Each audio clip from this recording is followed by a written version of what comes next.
So let's move forward by asking this question. In this country, how much legal control does the government actually have over mass media? It's a complicated question, but it begins with a couple of simple answers. One, the government has control over some content once it's out there. We'll talk about laws against libel next week, which are purposeful lies that hurt people, and laws that illegally invade someone's privacy. But two, some types of communication channels have more control than others. If it's a channel that requires a government license, which refers to over-the-air radio and TV stations that use the public airwaves, then the government does have some control. As we mentioned, the government has very little control over printed words. Magazines, newspapers, the internet. Once the words are printed, there may be some legal backlash. But as we'll talk about next week, there's very little in the way of what we would call prior restraint. And what I mean by that is anything that, any effort by the government to stop something from being published is almost always going to be a legal loser. For example, this is Pat Tornillo, who was head of a United Teachers Union in Miami. He was running for a seat in Florida in the House of Representatives back in 1972. And the Miami Herald wrote some things about him on its editorial page that were pretty nasty. Back in at the time, Florida had what was called a right of reply rule, which basically said that if a newspaper wrote something mean about you, you had the right of reply in that space. The Miami Herald went to court saying Florida's right to reply law was illegal because it violated the First Amendment. Florida Supreme Court eventually ruled against the Herald, and then it went to the U.S. Supreme Court. And in 1975, the U.S. Supreme Court ruled in favor of the Herald. Tornillo had argued that the right of reply law did not restrict the Herald's free speech because it didn't prevent the newspaper from saying whatever else it wanted. But the Chief Justice at the time noted that the law exacts a penalty on the basis of content. The penalty would be time, materials, and newspaper space required to publish a candidate's reply. And as a result, editors might well conclude that the safe course is to avoid controversy, and therefore political and electoral coverage would be blunted or reduced. By the way, the Herald might have been right when they said the ugly things about Tornillo. He was a leader of the United States Teachers of Dade from 1963 until 2003, and that's when he went to federal prison for mail fraud and tax evasion. He actually took about $3.3 million from the Union Fund. Chief Justice Warren Burger, who was hardly an admirer of the press, wrote for the Supreme Court that the choice of material to go into a newspaper and the decisions made as to content constitutes exercise of editorial control and judgment. Now, as we mentioned, when it comes to broadcasting, right, government has more control. This is mostly what we're talking about here, which we're talking about over-the-air broadcasting. It's been almost 20 years since the wardrobe malfunction at Super Bowl 38 on February the 1st in 2004. When Janet Jackson was briefly exposed for, I would say, a little less than a second during the most watched television event of the year. CBS broadcast the game, and the FCC fined the 10 CBS-owned local stations about $3.5 million apiece for indecency. What is indecency, by the way? The FCC was founded in 1934 to regulate radio. We'll talk about radio later on. Suffice to say, the FCC replaced the Federal Radio Commission, which was in charge of licensing radio stations.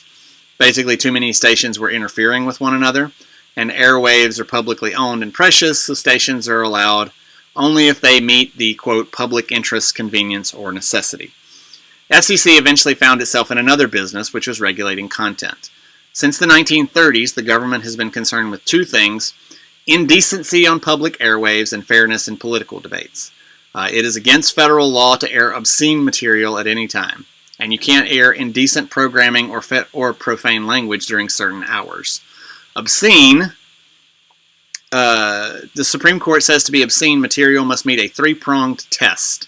Number one, an average person applying contemporary community standards must find that the material as a whole appeals to the, and I'm going to mess this word up, the prurient interest. It's hard to say that when you're as country as I am. Number two, the material must depict or describe in a patently offensive way specific sexual conduct that is defined by applicable law. And number 3, the material taken as a whole must lack serious literary, artistic, political, or scientific value. That's easy enough to figure out. Indecent and profane, which is the other category here, the FCC has defined broadcast indecency as language or material that in context describes in terms patently offensive as measured by contemporary community standards for the broadcast medium, sexual or excretory organs or activities. Easy enough for me to say. The courts have held that indecent material is protected by the First Amendment and cannot be banned entirely. It may, however, be restricted in order to avoid its broadcast during times of day when there is a reasonable risk that children may be in the audience. So, consistent with federal indecency statutes and federal court decisions interpreting the statute, Commission adopt a rule that broadcasts, both television and radio, that fit within the indecency definition are aired between 6 a.m. and 10 p.m. and are prohibited and subject to indecency enforcement actions. The problem, obviously, is you can't always know, and when rules are different for politicians and people who are running for political office. By the way, that fine for CBS was later reduced to $550,000 and eventually cut to zero because a court ruled that the wardrobe malfunction was indeed unintentional and CBS couldn't really control what happened. So it took almost 8 years to settle the case, and meanwhile there have been other dirty words and things shown on TV and efforts to fine broadcasters. What happens, as we mentioned, the word we mentioned earlier, was what's called a chilling effect. Networks started running scared and censoring stuff, particularly when they weren't sure if they would get fined for it. Some ABC affiliates wouldn't show Saving Private Ryan because of the words, for example. Now we can also restrict ownership, right? No single entity can amass station holdings that reach more than 39% of the country. For years, the FCC allowed major media companies to count their UHF stations as covering just 50% of their service area, which made it impossible for major media companies like Ion Media Networks or Univision to exceed the 39% cap without having to sell off some of their stations. The Sinclair Broadcasting, which is a company that owns a lot of local TV stations, announced plans to purchase Tribune, a deal that would have created a broadcast colossus with more than 200 TV stations. Although the combined company would reach about 72% of the country, with the discount, Sinclair would be much closer to being in compliance with 39% because of math that I don't totally understand. It eventually did get overturned by the Supreme Court and the FCC. It was valued at $3.9 billion and would have created one of the largest broadcasters in the U.S. It was called off in August of 2018 by Tribune, who eventually filed a lawsuit accusing Sinclair of breaching the contract and misleading regulators.